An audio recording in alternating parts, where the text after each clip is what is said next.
c'est un deck qui a gagné. On va recommencer. Vas-y. Tu peux y aller. Ok.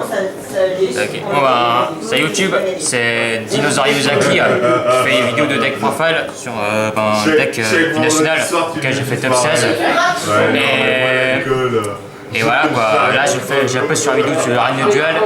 Et puis si vous avez des questions, suggestions dans les commentaires, ben dites-moi. Et donc voilà, je vous montre mon deck. Alors, je joue Abyssardon. J'ai fait 10ème place. 40 cartes dans le main deck. Abyssardon, Kaiju et Vitesse Raid. Je commence. 2 Alish, ma branche des Abyssardons. Je commence directement par présenter les cartes. Ensuite, je vous fais l'analyse et je vous explique mes choix. 2 Barbares, ma branche des Abyssardons. 2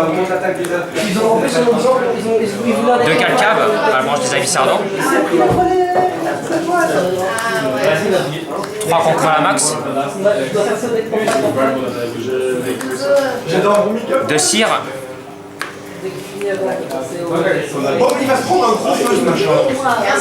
3 Forfa. 1 Gardarla. 2 Gamciel. 1 Graph. 3 Guerrino démoniaque. Une Guide des Enfers. 1 Komonogos, Kaiju d'effet gluant. 1 Rubik, à la branche des Abyssardons. Je joue 3 Skarm.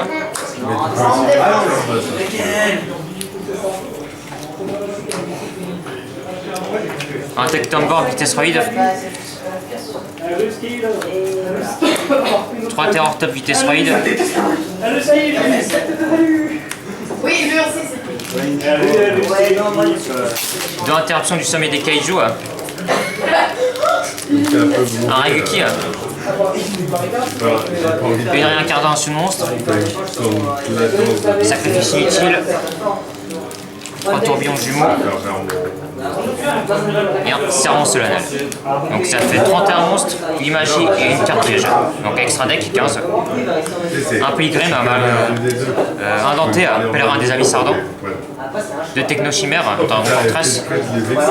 Virgile, rockstar des Abyssardons. Béatrice, Dame éternelle. 3 Denté, voyageurs des Abyssardons. 1 Dauphinos, bête super compte. 1 Chevalier Fortune des épées brisées.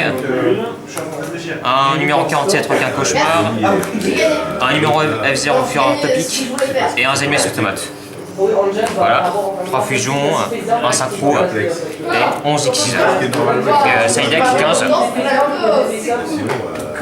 2 Cancrel à volant.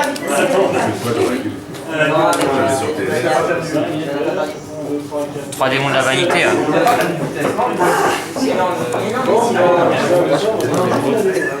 3 noyaux cyberdragon. Oh putain, j'allais faire un coup là là. 2 flèches brise-sort. 2 trous noirs.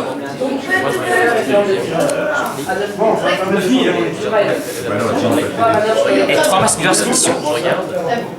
Voilà, donc ça c'était déjà rien que pour la présentation de la decklist.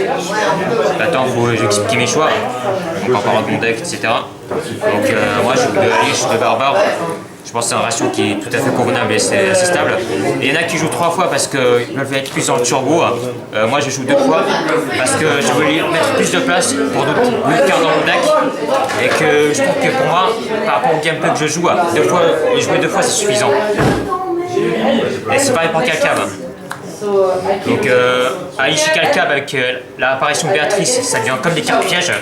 Carrément dans le deck. Ça c'est une compétence de percée et ça c'est comme une mini tornade géante. Ça permet d'OTK derrière ou ça permet de virer et MP qui gêne. Puis de Barbare avec Béatrice, Béatrice devient une Cowboy Gaga quasiment. Donc ensuite les 3 vitesses Raid et puis le Tectomborg, ça il n'y a pas photo. 3 Skarm, ça voilà, c'est normal. Rubik, je joue qu'une fois Rubik, parce qu'en fait avec avec l'apport de Béatrice, bah, en fait, il devient plus obsolète à 2. À 2, par exemple, quand je jouais Béatrice, j'utilisais rarement parce que voilà, il se détruit facilement et je joue pas Yvick déjà. Et ensuite, je joue très rarement en fait, juste pour sortir Virgile dans les situations nécessaires, mais sinon voilà. La 1 il a toujours sa place, mais c'est juste que plus je trouve trop depuis que Abyssardon a changé de build. Donc ensuite, les kaiju, hein, ça tout le monde connaît avec la carte magique. Guide des enfers, c'est obligé, hein. Ça tout le monde connaît. 3 guerriers démoniaques, moi j'en jouais 3 parce que je trouve qu'ils sont super forts. Et voilà, c'est une question de choix. Grave, c'est obligatoire. Farfa, moi je joue à 3 parce que match miroir, j'ai un CD qui est beaucoup moins conséquent contre le match miroir, donc du coup, voilà. Sire à 2, bah, forcément obligé. Et 3 contre à max pour stopper l'adversaire, ou voilà, plutôt simplement pêcher les cartes et puis voilà. C'est choix connu. Et ensuite, tourbillon jumeau, moi j'ai décidé de jouer à 3 parce que contre Monarch et contre Cosmo, contre Cosmo pur, c'est pas tellement dégueulasse parce que un ou 2 MP, quelquefois c'est pas mal.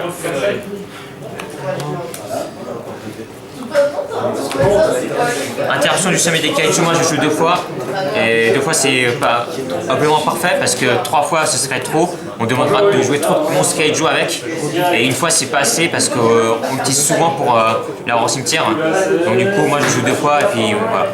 J'avais testé à 3, j'avais testé à 1, j'ai même testé 0 fois, voilà, pour moi le ratio parfait avec cette carte c'est 2 fois. La règle qui parce que voilà, hein, c'est une carte forte. Puis sacrifice inutile, aussi c'est trop fort dans ce deck. Et ça c'est ma tech card, réincarnation monstre.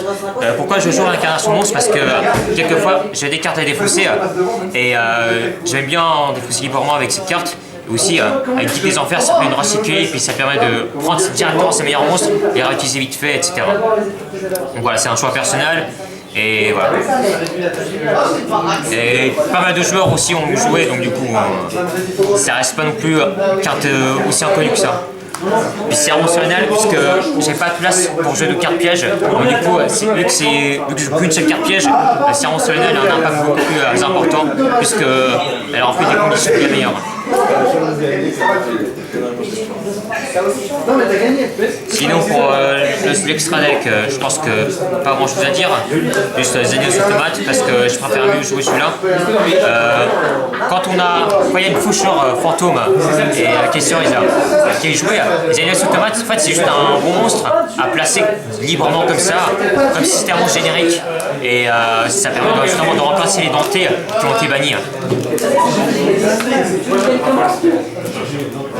Et donc du coup, moi je joue 3 mètres d'instruction, on va forcément contre Monarch, mais si j'avais le choix, j'aurais 3 Roi des Brumes qui est beaucoup mieux avec Abyssardon, parce que Roi des Brumes, quand on l'invoque, en fait, contrairement à Masse de l'instruction, ça ne se prend pas des tourbillons jumeaux. Et de plus, Roi des Brumes, il peut gagner son attaque en invoquant spécialement, je sais pas, un Abyssardon, il gagne l'attaque du monstre sacrifié. Et ensuite, avec tout ça, Roi des Brumes devient comme une sorte de démon de la vanité contre Monarch. Monarch a beaucoup moins de moyens de jeu, le gérer. Donc du coup voilà. Donc 2 trous noirs, forcément voilà. Contre Monarch, bah, forcément pour gérer les grosses attaques adverses. Et je veux dire quelques kaiju pour le trou noir, même si ça peut sembler un choix très surprenant. Bon voilà, je fais comme ça. 2 flèches briseurs contre magie continue et j'ai bien adoré cette carte aussi contre le deck pendule.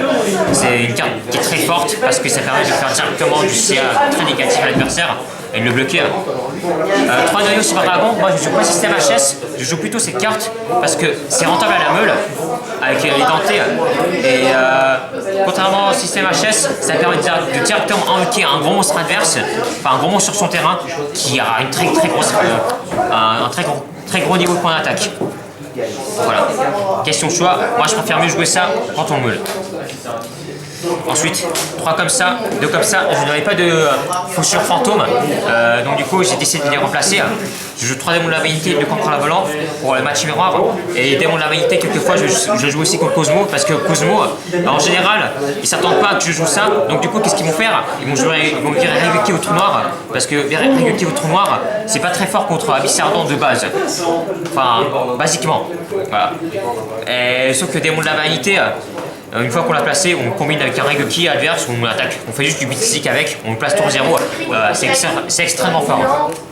Et 2 contre la volant, voilà, contre le match miroir parce que j'ai beaucoup de difficultés face à ça, donc voilà, je jouais.